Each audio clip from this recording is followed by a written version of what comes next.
mais l'avantage, c'est que vous pouvez l'utiliser pour tout le monde. L'inconvénient, c'est que vous êtes peu autonome dans ce mode.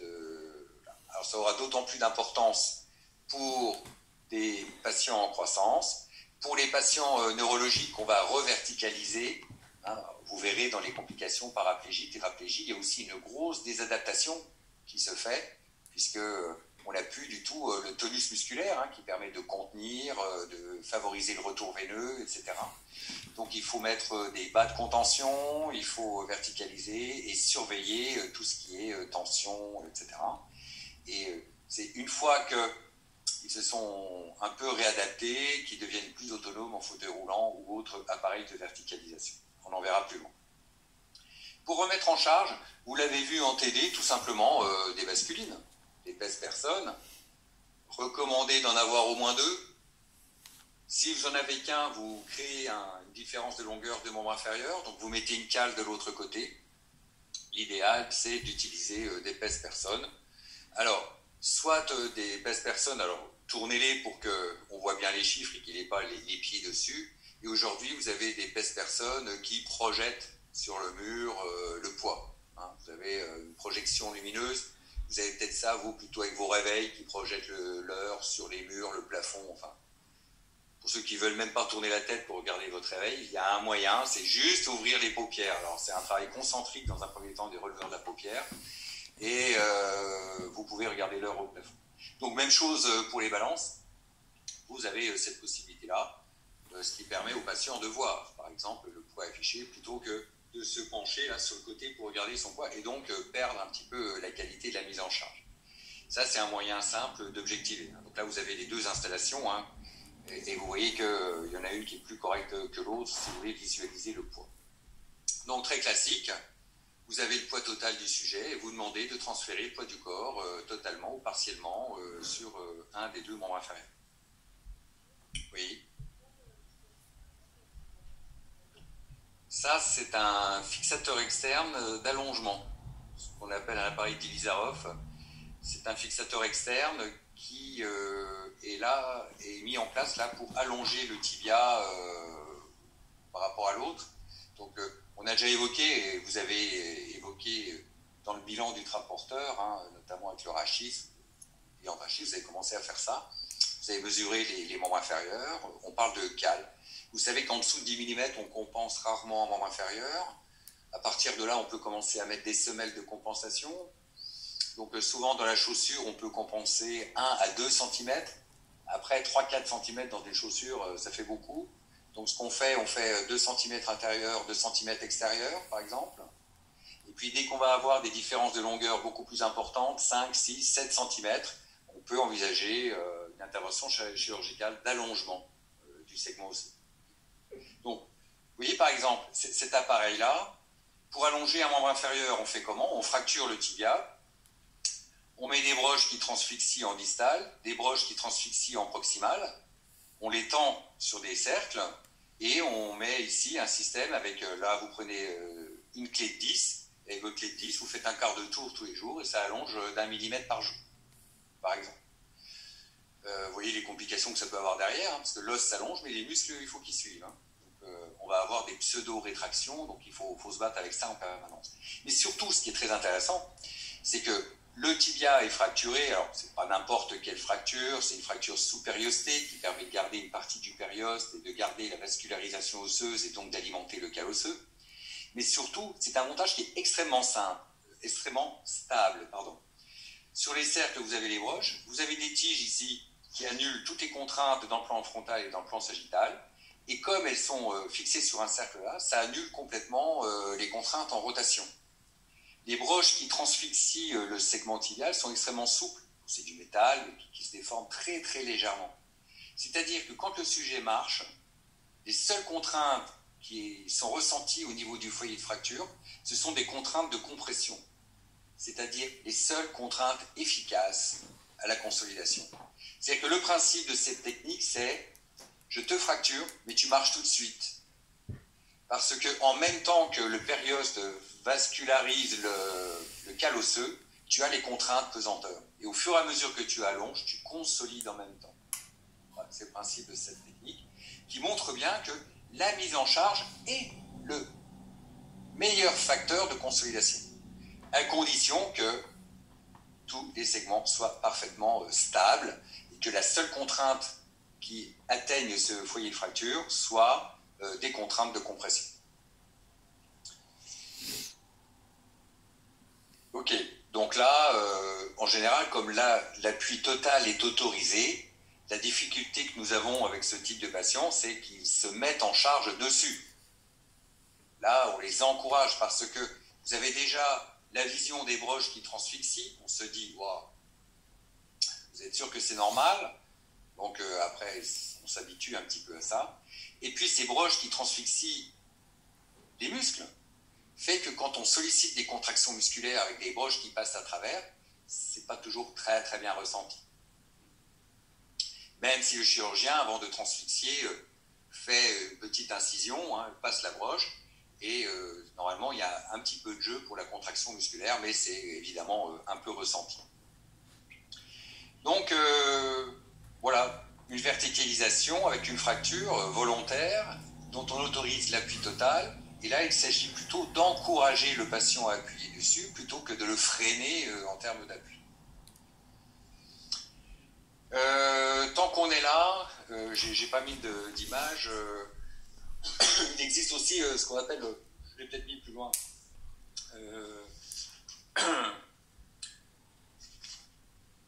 ouais, une semelle sonore peut-être. Semelle sonore. C'est-à-dire vous avez un capteur que vous placez sous le pied du patient. C'est un petit capteur, un capteur, il faudrait que vous le voyez. Il faudrait surtout que je rajoute des photos.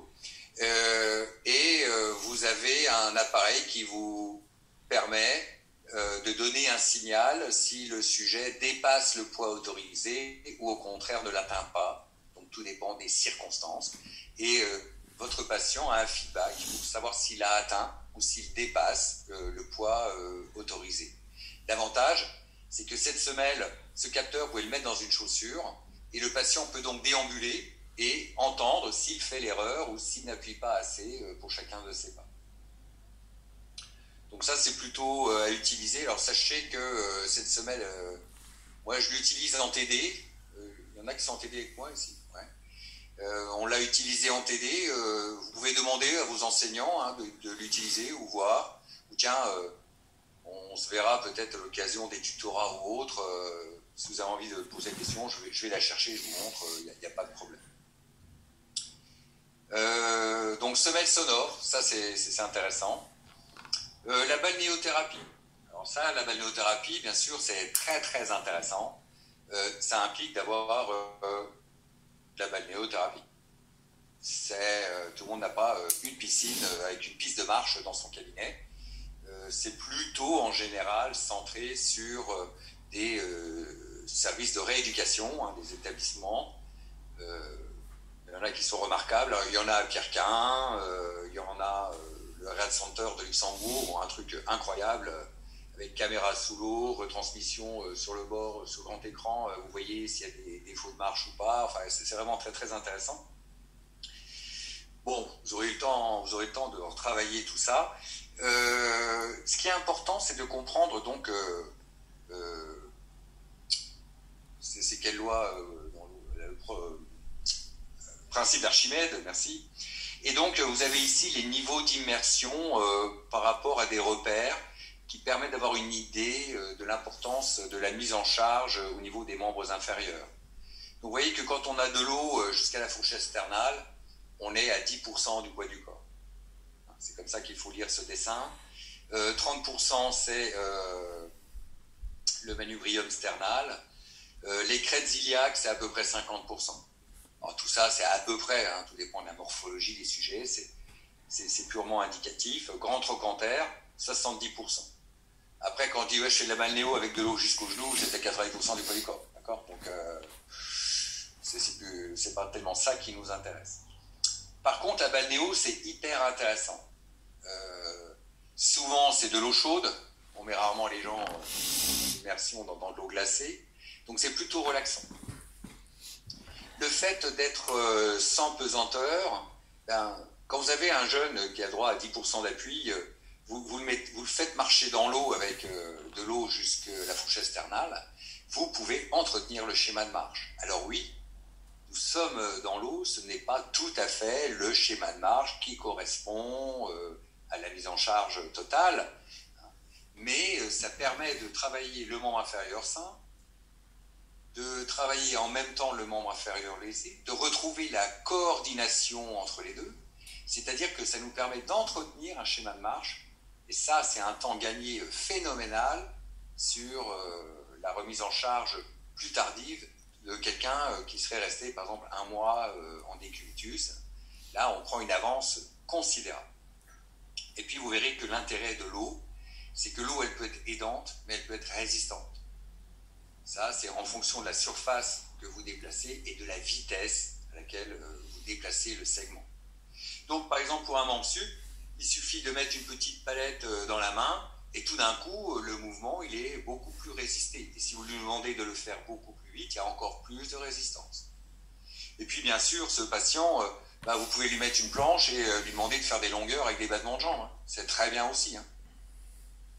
Je me souviens particulièrement d'une jeune patiente qui était nageuse en club à haut niveau avec qui se fracture le bassin suite à une éjection d'un accident de scooter et est tombée du pont au-dessus du canal sur la berge et pas dans l'eau, donc on est à peu près bien sorti, mais avec un bassin un peu explosé, avec fixateur externe et tout le tralala.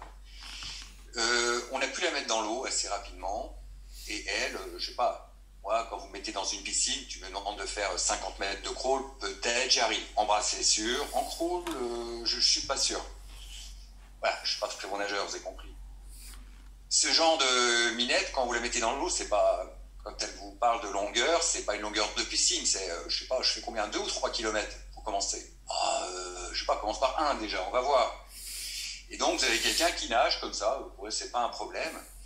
Quand on a eu l'autorisation d'appui pour cette jeune fille, en gros, c'était lève-toi et marche. Elle avait tout remusclé, récupéré les amplitudes, synchronisation membre, et c'était une formalité de remettre debout. Donc c'est un outil très très intéressant quand on peut en disposer. Inconvénient quand on a du matériel, c'est les problèmes infectieux. 2 choses. Le patient ne doit pas se faire infecter par ce qu'il peut trouver dans l'eau. Inversement, le patient ne doit pas infecter l'eau de la piscine pour les suivants. Donc ça nécessite parfois soit des soins de broche particuliers, soit des contrôles sanitaires importants. Par exemple ici vous avez un jeune, vous voyez ces appareils d'allongement, il en a un au tibia, un au fémur, un à l'humérus gauche, un à l'humérus droit. Donc à l'époque on avait un chirurgien qui voulait... c'est des techniques qui sont proposées aujourd'hui pour faire grandir les personnes de petite taille, et notamment ceux-là qui sont dits achondroplases, c'est-à-dire un tronc normal et des membres courts. Mimimati, ça va ?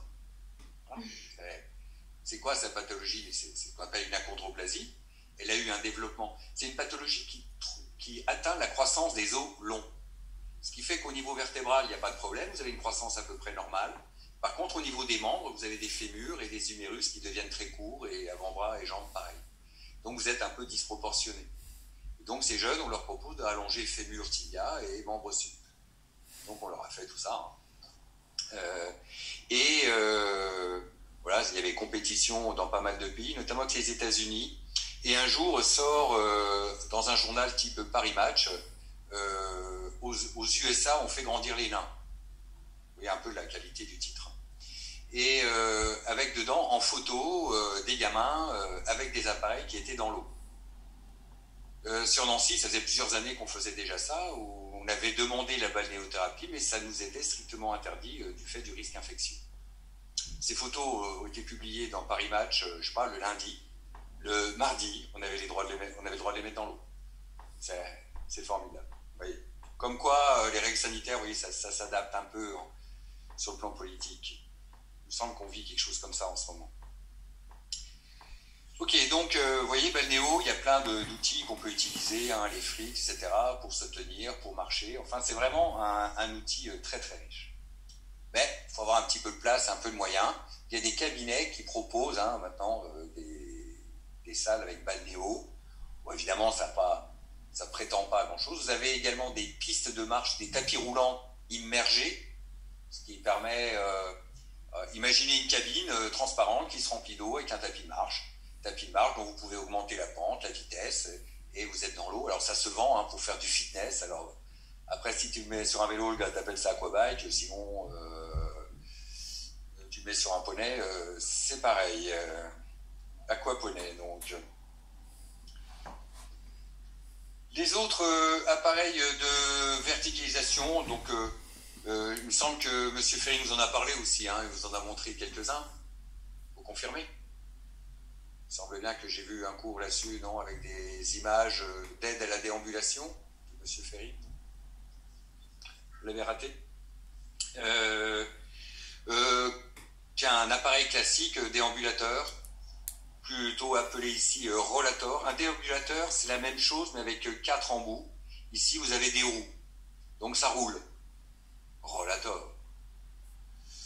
Il y en a qui ont des freins, il y en a qui ont des sièges, plein de modèles. Vous avez à droite l'utilisation des barres parallèles, on en reparlera un petit peu plus loin.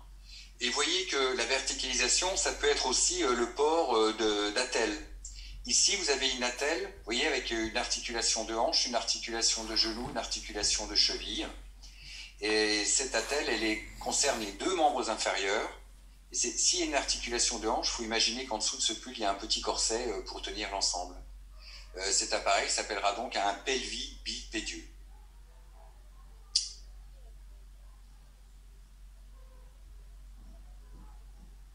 Alors, est-ce que c'est un exosquelette? Oui.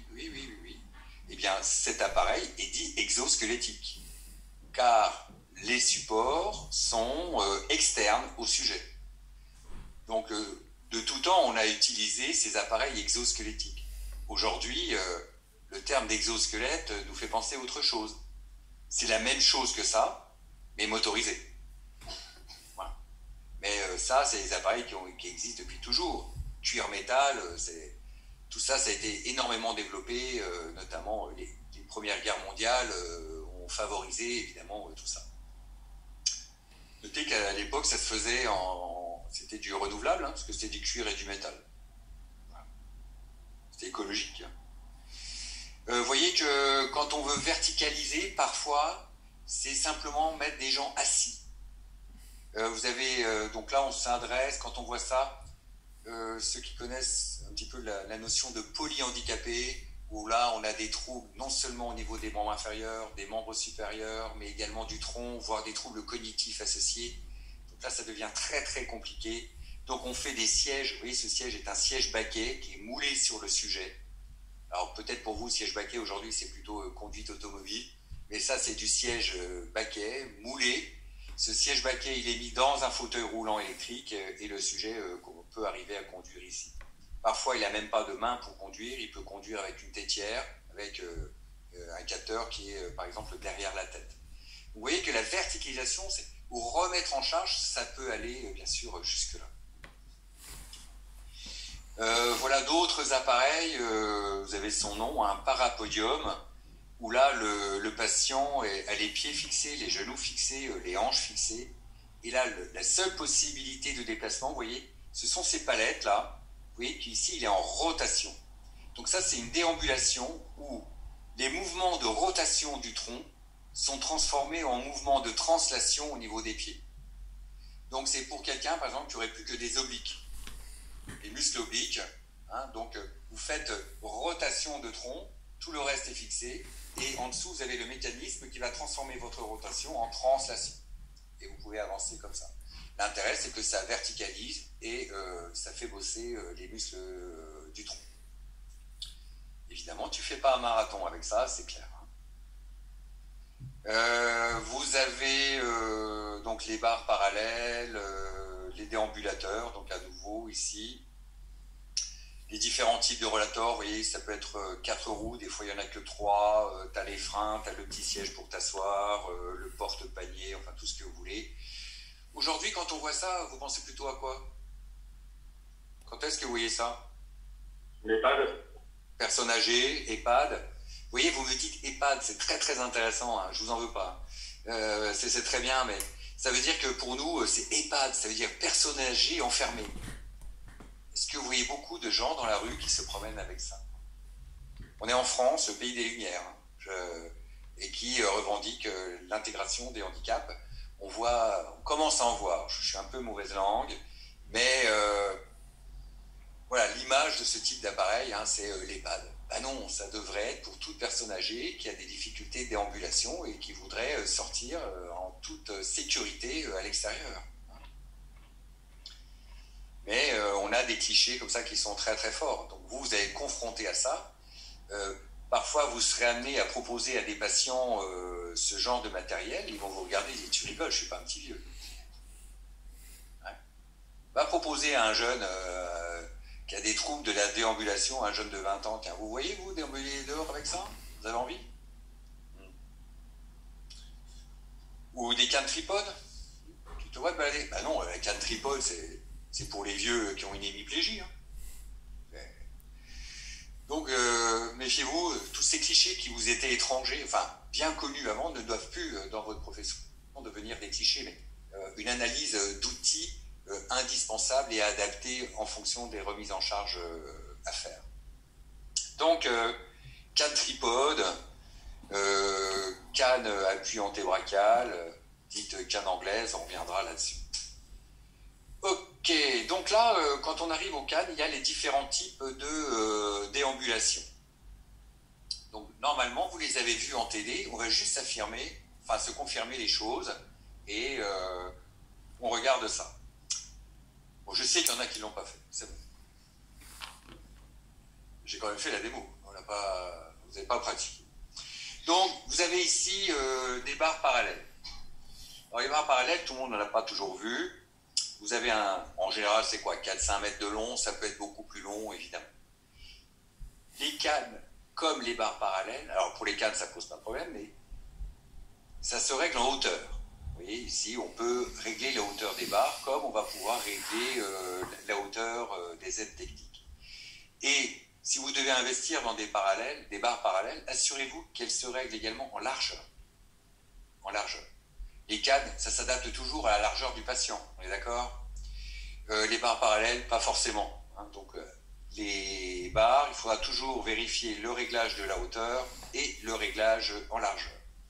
Alors, pour ce réglage des cannes, on avait fait faire